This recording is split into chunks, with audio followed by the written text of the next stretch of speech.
Barrister Waqas अब्रेज़ Khan माहिर कानून हमारे साथ मौजूद हैं, उनसे बात करते हैं। अस्सलाम वालेकुम वकास, उम्मीद है आप खैरियत से होंगे। वकास, सबसे पहले तो ये बताइए कि इस तरीके की कोई कार्रवाई जब होती है, कोई ऑफेंस पे जाता है ड्यूरिंग फ्लाइट, तो ये पनिशेबल क्राइम नहीं है क्या?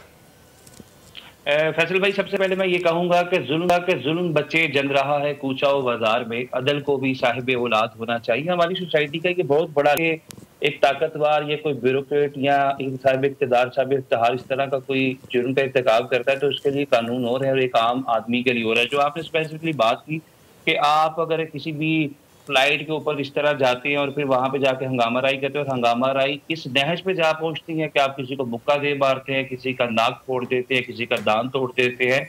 दीज आर पनिशेबल ऑफेंसेस और ये जो ऑफेंसेस हैं 337 एक ही कैटेगरीज में फॉल करते हैं। अगर किसी का दांत टूट जाता है तो that is the non bailable offence. अगर किसी का आप मुक्का मार के नाक की हड्डी फ्रैक्चर कर देते हैं या उसको इस तरह की चोट आ जाती है कि जिससे वो डिसलोकेट हो जाए उसकी हड्डी, तो वो 14 साल तक की सजा है। तो लिहाजा ऑफेंसेस की जो सजाएं हैं ये तो पाकिस्तान पिनल कोड में पौने 200 साल से चलती आ रही है, प्री पार्टीशन चलती आ रही है। लेकिन हमारी सोसाइटी का ये सबसे बड़ा एक तशवीशनाक, दुखनाक, अंदेशनाक पहलू है कि हमारी सोसाइटी के अंदर कभी जो हमारे शराफिया हैं या जो अपने आप को इक़्तिदार के मालिक समझते हैं वो अक्सर औकात हम देखते हैं कि बर्गर खाने पे किसी का कत्ल कर दिया जाता है। बाज़ औकात रैश ड्राइविंग करते हुए इस तरह के लोग जो हैं वो गरीबों के बच्चों को कुचल देते हैं, जिस तरह आपने भी 2-3 हवाले दिए, रेफरेंसेस दिए। तो मैं ये समझता हूँ फैसल भाई, हम अक्सर ये बात करते हैं, कानूनी पॉइंट से हट के भी एक बात करूंगा मॉरली, एथिकली और एजुकेशनल पॉइंट ऑफ व्यू से, कि ये जितने भी लोग हैं जो ब्यूरोक्रेट्स हैं, जो जजेस हैं, जो आला सिविल सरकारी अफसरान हैं, इनके बच्चों के अंदर इस तरह की हसलतें, आदतें या खसूसियात क्यों प्रमाण चढ़ रही हैं? ये तो बड़े पढ़े लिखे लोग हैं, माशरे की करीम समझे जाते हैं, मुकाबले के इम्तहानात पास करते हैं और एक बड़े ट्रेनिंग के प्रोसेस से गुजारे जाते हैं। लेकिन ये बड़ी बदकिस्मती है हमारी सोसाइटी की। और इसके बाद दिया क्या जाता है, एक लॉलीपॉप दे दिया जाता है। मैं एग्जैक्टली मैं यही बात कहने लगी थी कि वही एक लॉलीपॉप देके जो है छोड़ दिया जाता है। कि माफीनामा क्या होता है? बस एक रिटन एक लेटर, दैट्स इट। कोई पूछने वाला नहीं है, कोई कानूनी कार्रवाई हुई नहीं है उसके खिलाफ। देखिए, हमारी अनफॉर्चुनेटली जो हमारा एक लीगल प्रोसेस है उसके अंदर कंप्रोमाइज के या राजीनामे के दरवाजे जो है सजाए मौत तक, और जब तक आप फांसी के फंदे तक किसी को लटका नहीं देते उस शख्स तक जरूर खुले हैं। और ये तमाम तरह के जो लूप होल्स हैं, एग्जम्पशंस हैं, ये हमारी सोसाइटी में कौन लोग इंटरटेन इनसे किए जाते हैं, एंजॉय करते हैं? वो लोग जो शराफी हैं, वो लोग जो ताकत रखते हैं, अथॉरिटी रखते हैं और वो अंडरमाइन करते हैं हमारे एक मुतवस्त तबके को, जॉब होल्डर को। जिस तरह ये जो जहाज का हमला है या फ्लाइट का हमला, तो अल्टीमेटली जो भी तरीकाकार किया गया उनसे एक रिटर्न माफी, क्या ये एक तहरीरी माफी या किसी जुबानी कलामी माफी?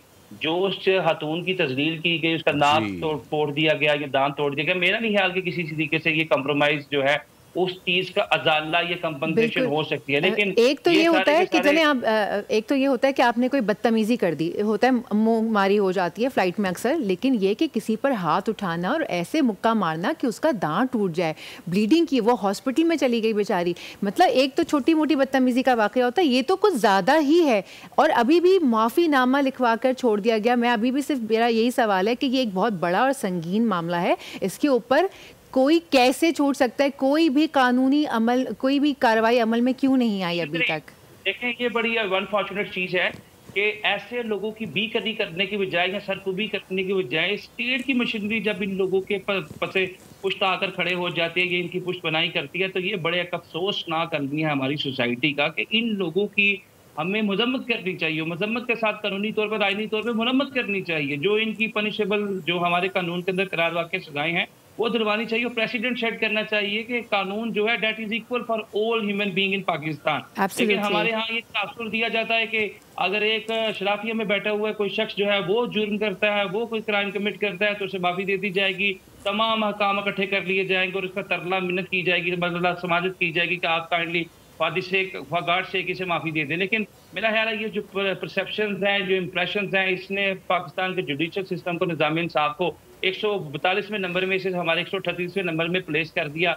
इसके बरक्स आप ये देखें कि दुनिया के अंदर जो फिनलैंड का, नॉर्वे का या दुनिया के जो बेहतरीन जुडिशल सिस्टम है 2-3 मुल्कों का जिनका फर्स्ट और सेकंड पे फॉल करता है, जापान, नॉर्वे, फिनलैंड, उन लोगों के अंदर जो है रूल ऑफ लॉ की और सुपरमेसी ऑफ कॉन्स्टिट्यूशन के लिए काम किया जाता है, That लेकिन is the हमारे thing. मुल्क के लिए अच्छा वकास, यही तो रूल ऑफ लॉ का तो रोना है ना यहाँ पे, इम्प्लीमेंटेशन रूल।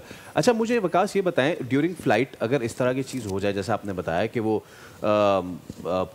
ये जो पनिशेबल क्राइम है, ये फ्लाइट के दौरान भी ये सारी चीज़ें बताई जाती हैं, उससे पहले भी जब आप टिकट परचेज करते हैं उस पर सारी चीज़ लिखी होती है। किसी भी सूरत आप हाथ उठाने के तो मुतहम्मिल हो ही नहीं सकते, देन आप इनको इंजर भी कर रहे हैं। और हमें इस बात को कहना चाहिए कि जितनी हमारी जो फ़िज़ाई मेज़बान होते हैं, जो होस्टेस होती हैं, या इवन जो मेल जो फ़िज़ाई मेज़बान हैं, वो उन सब स्टीवर्ड्स जो हैं वो सब के सब काबिल इज़्ज़त और काबिल एहतराम हैं। वो बच्चियां जो घर से निकली हैं रोज़ी रोटी कमाने के लिए, उनके साथ इस तरह का सलूक, मुझे वकास एक और वाक़या याद आ रहा है कि एक बस में भी ऐसा वाक़या हो चुका था और एक खातून जो थी वो मेज़बान थी उस बस में, उनके साथ भी इतने ही बदतमीज़ी से पेश आए थे। वो एक साहब थे ताकत के नशे में। वकास, हमें क्या हो जाता है जब हम इन बच्चों को जो काम करने निकले हैं इनके साथ हमारा रवैया ऐसा क्यों हो जाता है? इनको हम इंसान नहीं समझते क्या?